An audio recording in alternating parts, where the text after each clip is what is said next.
Usia bumi ini dah terlalu lama. Manusia adalah antara makhluk yang paling akhir Allah Ta'ala cipta. Tuan-tuan bayang ketika Allah Subhanahu Wa Ta'ala sahaja di dalam wujud ini. Nak sebut dalam alam ni tak boleh, sebab alam ni semua makhluk alam. Ketika hanya Allah, tidak ada satu makhluk pun yang Allah Ta'ala cipta. Kemudian 5 makhluk yang paling awal yang diciptakan oleh Allah. Saya sebut 2 sahaja. Antara yang awal Allah Ta'ala cipta namanya Arash. Arash ni tuan-tuan, makhluk yang paling besar dalam alam ni. Yang pikul Arash 8 orang malaikat. Salah seorang yang memikul Arash namanya Israfil. Telinga ke bahu Israfil 70 tahun perjalanan jarak dia. Subhanallah. Tadi Arash ni saya suka sebut dia membangkitkan iman. Bumi ni sedang terapung. Jumlah bintang yang seperti bumi adalah sebanyak butiran pasir pada 7 lautan. Dalam ilmu astronomi, tuan-tuan boleh tengok berapa bilangan bintang. Bilangan bintang lebih banyak daripada bilangan butiran pasir pada 7 lautan. Sebab tu banyak dalam Quran Allah sebut afala yaqilun. Kenapa mereka tidak berfikir kebesaran dan kekuasaan Allah? Lagi kita kenal kekuasaan Allah, lagi tunduk kita di hadapan Allah. Dalam keadaan bintang yang banyak tadi tuan-tuan, itu baru langit pertama. Langit ada 7.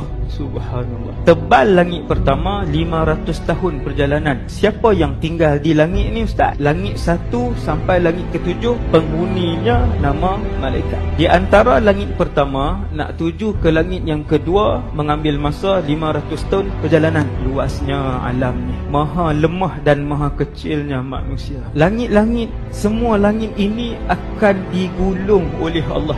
Tuan pun fikir, gulung macam mana tu ustaz? Allah sebut katayyis sijilli lil kutub, seperti mana kalian menggulung kertas. Selepas malaikat Israfil tiup sangkakala, tidak ada satu pun makhluk yang ada nyawa hidup di atas muka bumi Allah, termasuk malaikat, jin, syaitan, manusia dan binatang. Selepas itulah Allah menggulung langit. Kesemua langit ini tuan-tuan yang luas ini, Nabi sebut letak di tepi kursi. Kursi makhluk dia di atas Arash. Nabi sebut letak kursi di sebelah 7 lapisan langit, seperti kamu mengambil sepotong besi dilemparkan ke sebuah padang pasir yang luas. Sepotong besi itu 7 lapis langit, padang pasir yang luas itu kursi. Tuan-tuan nak cakap bongkak di hadapan Allah. Manusia bila dia dengar tentang kebesaran ini baru dia takkan cakap lebih.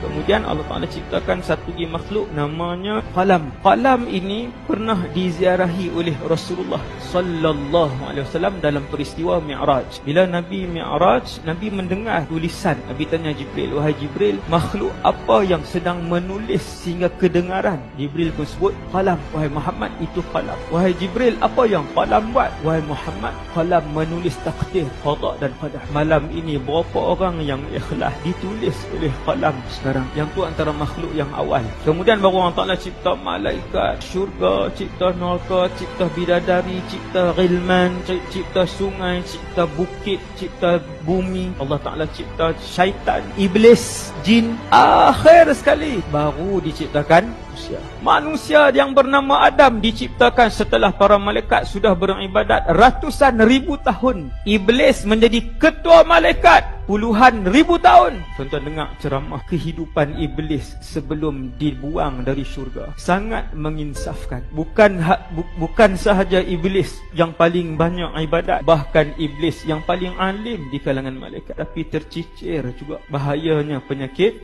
takabur.